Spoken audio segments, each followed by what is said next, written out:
Yes, do it, Elon. Do it. Drive them before you and hear the lamentations of their women. As Elon Musk apparently plans to slash nearly 75% of Twitter's rather ludicrous 7,500 workers. Oh, that's a lot of soy for what is essentially a glorified messaging board right there. We'll get back to that in a moment, but yes, this is good news. As you can quite clearly tell by the fact that one of Elon Musk's primary competitors, Jeff Bezos's private newspaper, the Washington Post, is furious about this.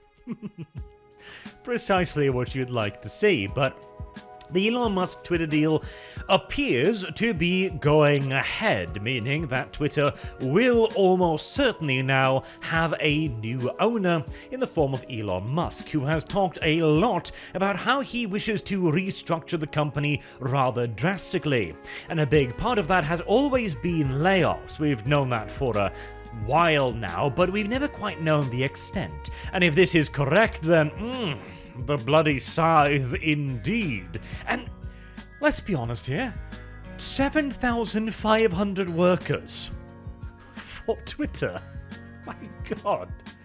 Like, there is bloat, and then there is whatever that is. 7,500 workers to operate Twitter. Now, don't get me wrong. Twitter's a big company. It's gonna need quite a lot of people.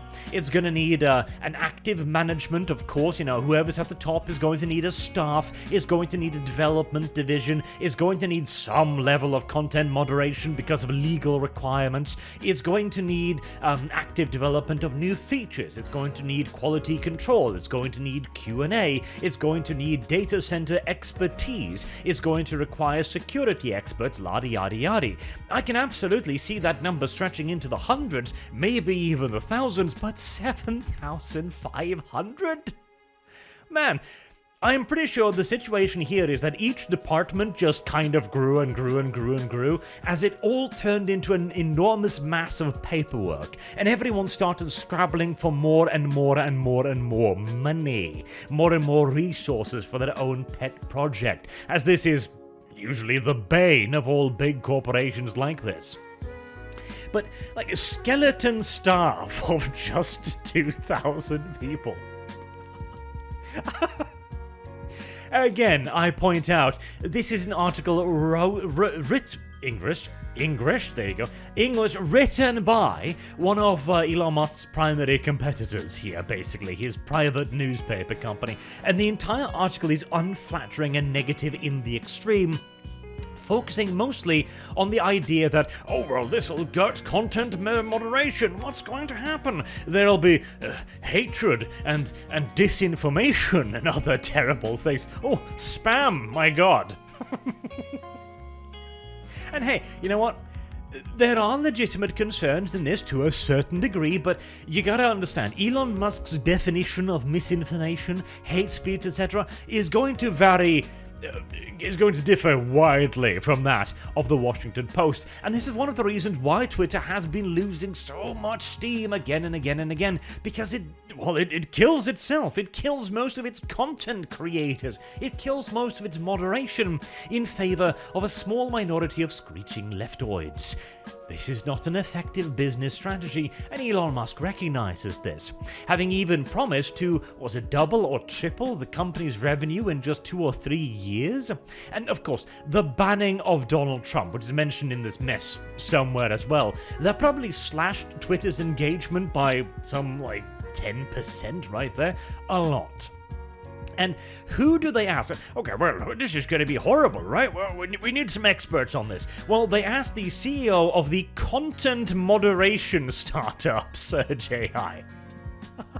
Hello, mister. You have a vested interest in as much content moderation as humanly possible. What are your thoughts on this? Well, I think it's awful. Oh, shit. God damn it. And again, there are some illegitimate, like Twitter, the risks of hacking and explosive to offensive material, such as child porn. Right, you know what? That's a problem, right? But don't you dare, Washington Post, you wokest mess, come here and go like, oh, we're concerned about child pornography. Anyways, but yeah, no. Hacking, problem, data center breaches, issues that need to be dealt with, but not by a staff of 7,500 goddamn people. And child pornography, my god, again, do not dare come to me a bitch about this, leftoids. I could whinge about this for a while, but Facebook, Twitter, all of these were seething dens of child pornography for the longest time, and they didn't give a shit about it. And even now, they only give the vaguest of shits. They spend far more effort policing your speech than they do going after this. If anything, I think a bit of conservatism will crack down on this a hell of a lot quicker, in my opinion, but oh well, I can't. I wish a combination of technical difficulties and inherent laziness hadn't prevented me from setting up my goddamn camera yet, because the look on my face. But yeah, the article itself is actually worthless in my opinion. It goes on for a very, very, very long time, and it is thoroughly, universally negative throughout. It even repeats itself 2 or 3 times, which is indicated by the fact that it's written by like 4 people. Really? You needed 4 people to write an article about Elon Musk firing people. Jesus Christ, the Washington Post might be a pinch overstaffed as well. And there's also another point in here. It mentions that, what if a data center goes down? Well, the company will no longer have the institutional knowledge on how to bring it back up again. The institutional knowledge on recovering a data center. Wait, what? This is not black magic? You don't need 100 people hopping in a circle praying to the gods to bring it back up again. What you need is an IT staff. You need tech people, for God's sake. And oh god. Everything I have ever done in regards to tech, whether it be 3D modeling, animation, design, whether it be running a goddamn YouTube channel, organizing people, artists, etc., the one thing I more or less realized is that this is not necessarily a project in which more people make things better in a crisis. When you're dealing with other people's code in particular, that gets dicey. You need a crack team, absolutely. But again, 7,500 workers. Jesus Christ. And think of it like how has Twitter gotten better over the last years? Like, how has Twitter improved drastically to the point where you would sit back and say, oh, that required 7,500 people? Come the hell on. Genuinely, I actually do have a fair bit of faith in Elon being able to turn this around, because the simple fact is the culture wars are turning. For the extraordinarily, again, simple reason that the people who have been attacked and lambasted again and again have finally started to realize, holy shit, we're under attack. Maybe we should do something about it.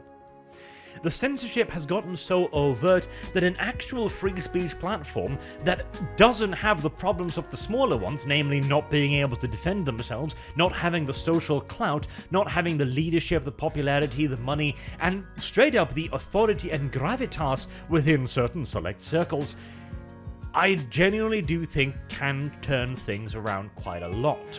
The ability to actually have a free platform will be a tremendous asset in this little happy conflict of ours.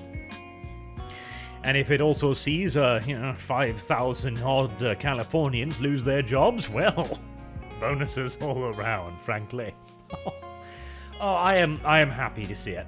I am very, very happy to see it. Though, again, I gotta add, Elon Musk isn't perfect either. He's a little bit too environmentalist for my taste, and he has had a few quinks and quirks here and there in the past when it comes to content moderation too, but I do not see this being in any way worse than what we already have. So I'm very optimistic, giddy, in fact, for the encroaching bloodbath.